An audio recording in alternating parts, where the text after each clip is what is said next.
시청자 여러분 안녕하십니까? 한 주간의 북한 관련 소식과 함께 주요 이슈를 분석해드리는 통일로 가는 길입니다. 북한이 2월 8일부터 25일 사이에 위성을 발사하겠다고 국제기구에 통보했습니다. 장거리 미사일 발사 실험을 하면서 국제사회 제재를 피하기 위해서 위성 발사를 핑계로 내세우는 꼼수를 부리고 있는 건데요. 지난 1월 6일 4차 핵실험을 감행한 지 불과 한 달여 만에 장거리 미사일 발사 실험을 통해 국제사회에 대한 도발과 위협 수위를 한층 높이고 있는 것으로 보입니다. IMO 국제해사기구는 2월 2일 북한이 8일에서 25일 사이에 위성을 발사할 것이며 발사 시간은 평양 시간 기준 오전 7시에서 12시 사이라고 통보해왔다며 발사 예정 위성의 이름은 광명성이라고 밝혔다고 공개했습니다. 또한 북한은 ITU, 국제전기통신연합에도 같은 내용을 통보한 것으로 알려졌습니다. 북한의 주장대로라면 북한은 2012년 12월 장거리 미사일인 은하 3호에 광명성 3호라는 위성체를 탑재하여 발사한 지 3년여 만에 광명성 4호를 발사하게 되는 것입니다. 국제사회의 모든 국가들은 인공위성 발사체를 쏘아올릴 때마다 ITU, IMO, ICAO 등 국제기구의 발사 시점과 발사 궤도, 인공위성의 기능 등 모든 정보를 통보해야 합니다. 인공위성 발사가 평화적 목적이라는 것을 대외적으로 입증하고 동시에 항공기와의 충돌 등 불상사를 예방하기 위해서입니다. 북한은 장거리 미사일 발사 실험을 외견상으로는 방송통신 등 과학기술 발전을 위한 평화적 목적이라고 포장하고 있지만 이는 실제로는 군사적으로 미국 본토를 사정권에 넣을 수 있는 사거리 1만 킬로미터 이상의 대륙간 탄도미사일 ICBM 기술을 확보하기 위한 핑계에 불과합니다. 인공위성 발사를 위한 로켓은 사실상 장거리 미사일과 기술적으로 동일한 것이기 때문입니다. 즉, 로켓에다 탄두를 탑재하면 탄도미사일이 되는 것이고 위성을 탑재하면 우주발사체가 되는 것입니다. 북한군 고위 간부도 이러한 사실을 자인했던 바 있습니다. 2012년 여름 숙천된 리영우 북한군 전 총참모장은 숙청에 앞서 2012년 초 평양에서 개최된 고위 간부 대상 강연회에서 이른바 위성을 발사하는 진짜 이유를 설명했습니다. 인공위성 쏴올린다는 게 로켓 무기나 같아. 그 로켓에다가 핵무기 전대하면 미국 본토까지 쏘지. 그렇기 때문에 우리는 배심이 든든하다. 북한의 장거리 미사일 수준이 관건입니다. 2012년 12월 발사했던 장거리 로켓 은하 3호는 3단 분리에 성공했고 위성체를 궤도에 진입시켰습니다. 이 로켓에 탑재된 위성체 광명성 3호를 소형 핵탄두로 바꾸고 발사하게 되면 곧바로 장거리 핵미사일이 됩니다. 사거리 1만 킬로미터를 훌쩍 넘어가기 때문에 LA 등 미국 서부 주요 도시까지 도달할 수 있습니다. 북한이 정말로 이 미사일을 탑재할 수 있을 정도로 핵탄두를 작게 만들고 미사일이 대기권에 재진입할 때 발생하는 섭씨 6,000도 이상의 고열을 견딜 수 있는 기술까지 보유하게 된다면 이론적으로 ICBM 기술을 완성하게 됩니다. 통일로 가는 길, 정세진입니다. 국제사회는 즉각 북한의 도발에 대해 비판하고 나섰습니다. 한국 정부는 물론이고 미국과 일본 그리고 중국과 러시아도 북한의 미사일 발사를 무책임한 도발로 규정하고 강력한 대책 마련에 들어갔습니다. 존 커비 미 국무부 대변인은 2월 2일 정례 브리핑에서 북한이 유엔 안보리 결의에 대한 엄청난 위반인 4차 핵실험에 이어 위성 발사 계획을 통보했다며 이는 유엔 안보리 결의 위반이자 무책임한 도발이라면서 유엔 안보리 결의를 무시하는 행동에 대해 북한이 대가를 치르도록 지속적인 압박으로 대응해야 한다고 강조했습니다. 한국 정부도 북한에 대해 엄중하게 경고했습니다. 조태용 국가안보실 1차장은 2월 3일 청와대에서 북한의 미사일 발사 예고와 관련한 정부의 공식 입장을 발표했습니다. 조 1차장은 만약 북한이 장거리 미사일 발사를 강행할 경우 이는 한반도는 물론 이 지역과 전 세계 평화와 안보에 대한 중대한 위협으로 국제사회로부터 혹독한 대가를 치르게 될 것임을 엄중 경고한다고 밝혔습니다.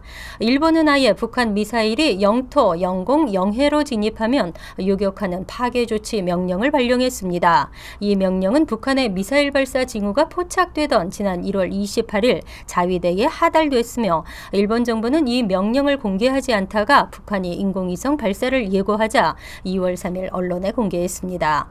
중국과 러시아도 비판에는 예외가 아니었습니다. 중국 외교부는 2월 3일 북한은 위성 발사를 자제하고 신중하게 행동해 한반도 정세의 긴장을 고조시키는 행동을 하지 않기 바란다는 입장을 밝혔고, 러시아 외무부도 2월 3일 북한은 유엔 안보리의 요구를 또다시 위반하면서 국제법의 보편성 규정에 대해 도발적 무시를 과시하고 있다고 비난했습니다.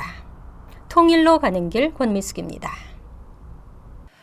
북한이 위성 발사를 명분으로 포장한 장거리 미사일 발사 계획을 공식화하면서 한반도와 주변 정세가 다시 한번 요동칠 것으로 보입니다. 무엇보다도 그간 말로는 북한을 강하게 비판하면서도 실제 행동에는 미온적인 태도를 보였던 중국이 이번에는 실질적인 조치에 나설 것인지 이목이 집중되고 있습니다. 중국의 미온적인 태도로 좀처럼 속도를 내지 못하고 있는 유엔 안보리 차원의 새로운 대북 제재의 결의안 도출에 탄력이 붙을 수 있을 것인지 주목됩니다. 미국 상원 외교위원회가 최근 대북 제재 법안을 만장일치로 통과시켰습니다. 3주 전 하원 전체 회의를 통과한 유사 법안보다 제재의 내용이 한층 강화됐다는 평가가 나오고 있습니다. 북한의 장거리 미사일 발사와 맞물려 미 의회의 대북 제재 법안 입법화 속도가 빨라질 것으로 예상됩니다. 미 상원 외교위원회는 1월 28일 공화당 코리 가드너 의원이 발의한 법안과 민주당 로버트 메넨데스 의원이 발의한 법안을 통합한 강력한 내용의 대북 제재 법안을 만장일치로 통과시켰습니다. 2016 북한 제재와 정책 이행 법안으로 명명된 이 법안은 3주 전 하원 전체 회의를 통과한 유사 법안보다 더욱 강력한 제재 방안을 포함하고 있습니다. 밥 코커 상원 외교위원장은 이 법안이 강력한 의무 제재 조항들을 담고 있고 특히 북한의 사이버 공격에 대응한 제재 조치들을 처음으로 법제화했다고 강조했습니다. 이 법안은 대통령이 북한의 대량 살상 무기 확산과 사치품 조달, 인권, 유린, 사이버 공격에 대한 조사를 실시해 연루된 개인들을 제재하도록 하고 있습니다. 또한 재무부가 북한을 주요 돈 세탁 우려 대상 국가로 지정할 것인지의 여부를 결정하도록 하고 돈 세탁 우려 대상 국가로 지정되면 북한은행들의 미국 금융 시스템에 대한 접근이 근본적으로 차단됩니다. 이 법안 입안에 주도적 역할을 했던 가드너 의원은 사이버 공격에 대한 제재, 대통령 행정명령 명문화, 인권 유린에 대한 제재 내용에서 상원의 법안이 하원 법안보다 한층 강화됐다며 상원 법안은 특히 북한의 대량 살상 무기 개발이나 인권 유린과 관련된 용도로 사용될 수 있는 자금 확보를 위한 지하 자원 판매도 제재 대상으로 설정했다고 설명했습니다. 이 법안은 다음 주 상원 전체 회의에 회부될 예정입니다. 여기서 통과되고 나면 하원이 표결을 통해 다시 승인하거나 상하원이 조정위원회를 개최해 최종 법안을 확정하게 됩니다. 북한의 장거리 미사일 발사가 예고된 상황에서 북한에 대한 강력한 제재를 위한 미 의회의 행보가 빨라질 것으로 보입니다. 통일로 가는 길 전상입니다. 이런 가운데 미국의 싱크탱크인 과학국제안보연구소는 최근 북한이 영변 핵시설 단지에 수소폭탄 원료 중 하나인 삼중 수소 생산을 위한 것으로 추정되는 건물을 짓고 있다고 밝혔습니다. 지난 4차 핵실험에 일반 핵폭탄이 아닌 삼중 수소를 첨가한 증폭 핵분열탄을 사용했을 가능성을 뒷받침하는 근거로 보입니다. 미국 과학국제안보연구소는 2월 2일 1월 25일 촬영된 위성사진을 분석한 결과 수소폭탄 원료 중 하나인 삼중수소를 포함하는 방사성 동위원소 분리, 생산용 시설일 수 있다고 판단되는 특징들이 영변 핵시설 단지 남서쪽에 있는 핵연료 가공시설에서 나타나고 있다고 밝혔습니다. 연구소는 2015년 9월 보고서에서 북한 기술진이 영변 핵시설에 5메가와트급 원자로에 방사선 조사 채널을 설치한 것과 북한이 이를 통해 삼중 수소를 획득할 수 있을 것이라고 주장했던 바 있습니다. 기존 핵폭탄에 수소의 방사성 동위원소인 삼중 수소를 일부 첨가하면 우라늄이나 플루토늄만을 사용하는 경우보다 폭발력이 커지도록 핵무기를 설계할 수 있습니다. 이러한 핵무기가 바로 증폭 핵분열탄입니다. 실제로 국내외 원자력 전문가들은 북한이 지난 1월 6일 실시한 4차 핵실험에서 바로 이 증폭 핵 분열탄을 사용했을 것으로 평가하고 있습니다. 북한이 전 세계에서 경제적인 자유가 가장 부족한 나라로 지목됐습니다. 벌써 22년째 꼴찌를 기록한 건데요. 갈수록 피폐해지고 있는 북한의 암담한 경제 환경을 상징적으로 보여주는 것 같습니다. 최근 워싱턴의 저명 싱크탱크인 헤리티지 대장과 월스트리트저널이 공동으로 발간한 2016 경제자유지수 보고서에 따르면 북한은 조사 대상에 포함된 178개 국가 중에서 178위를 기록했습니다. 이에 따라 북한은 지난 1995년 최초로 경제자유지수가 공개되기 시작한 이후 지금까지 22년 연속 꼴찌라는 불명예를 안게 되었습니다. 올해 북한의 경제자유지수는 100점 만점에 2.3점에 그쳤는데 조사 대상국들의 평균 지수는 60.7점, 북한이 속해 있는 아시아 지역의 평균은 59점이었습니다. 경제자유지수는 법치주의, 규제의 효율성, 정부의 개입 정도와 시장 개방 등 4개 분야에서 경제활동과 관련된 개인과 기업의 자유를 방해하는 정부의 규제 정도를 측정해 매겨집니다. 보고서를 발표한 헤리티지 재단 측은 1인당 국민소득 증가, 경제성장률, 민주주의, 빈곤퇴치 등 긍정적인 사회경제적 가치와 경제자유 사이에 밀접한 상관관계가 있는 것으로 드러난다고 설명하고 있습니다. 이번 보고서는 북한에 대한 총평을 통해 북한이 세계에서 가장 억압받는 경제체제를 유지하고 있다고 평가했습니다. 북한이 오랜 기간 성군 정책을 유지하고 있으며 북한에서의 모든 경제활동은 노동당과 김씨의 세습 정권의 3대 독재자인 김정은에 의해 통제받고 있다고 강조했습니다.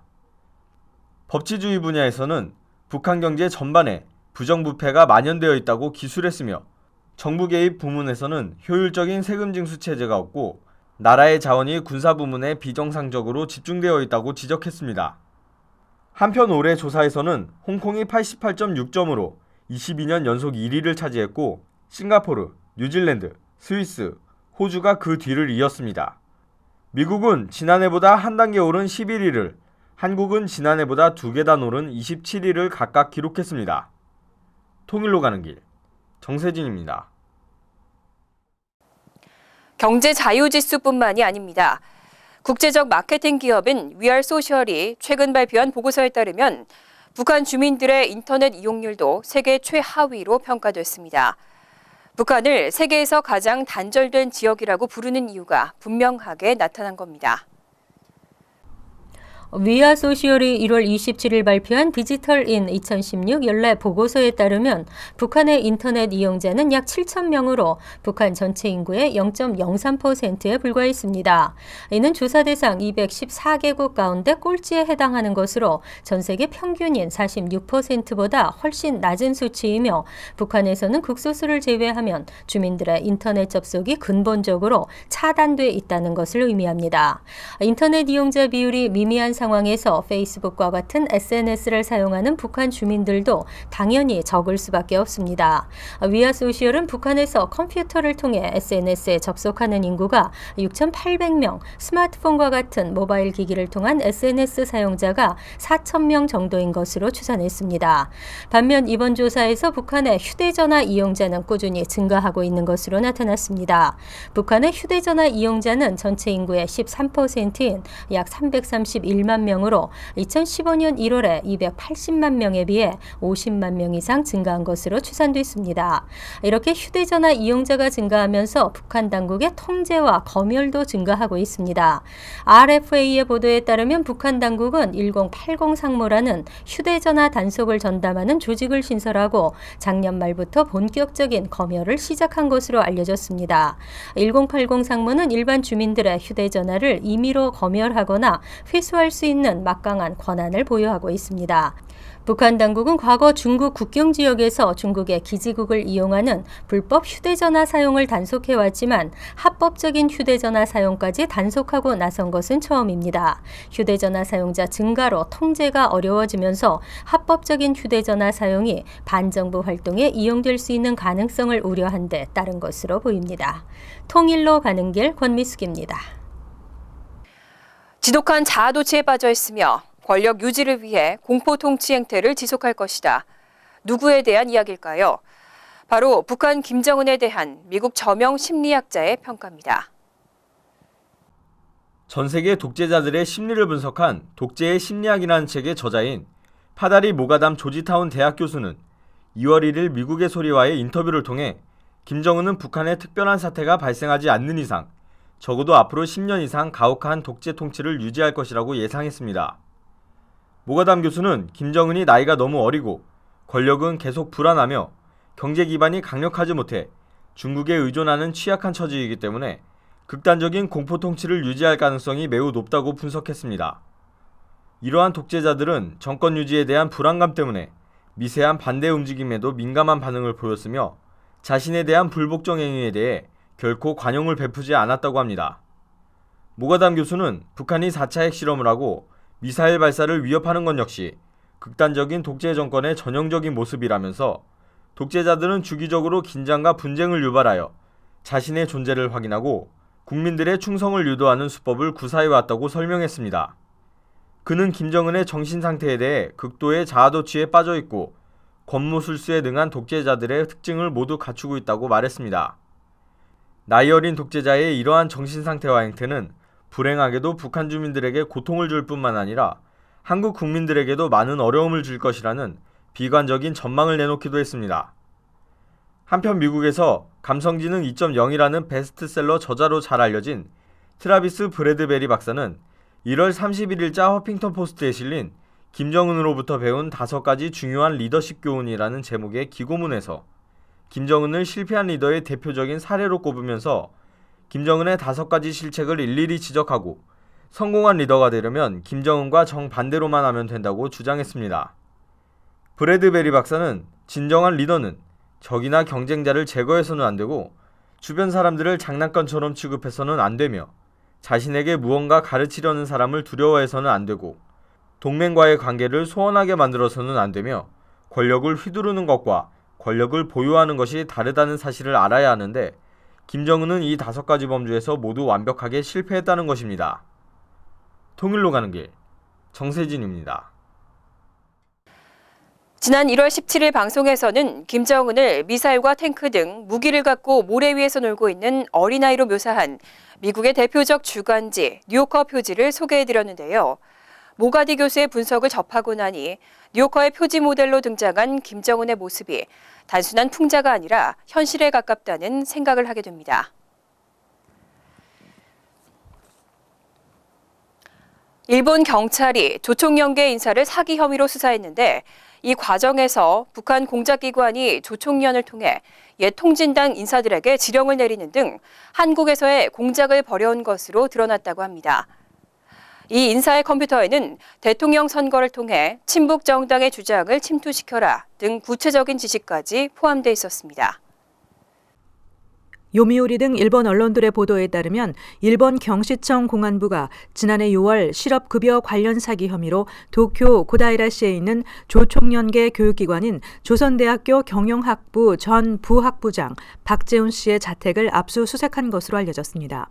이 과정에서 북한 공작기관이 2014년 종북 혐의 등으로 해산된 전 통합진보당 등을 대상으로 한국 내 정치 공작을 벌여온 사실이 파악됐다고 합니다.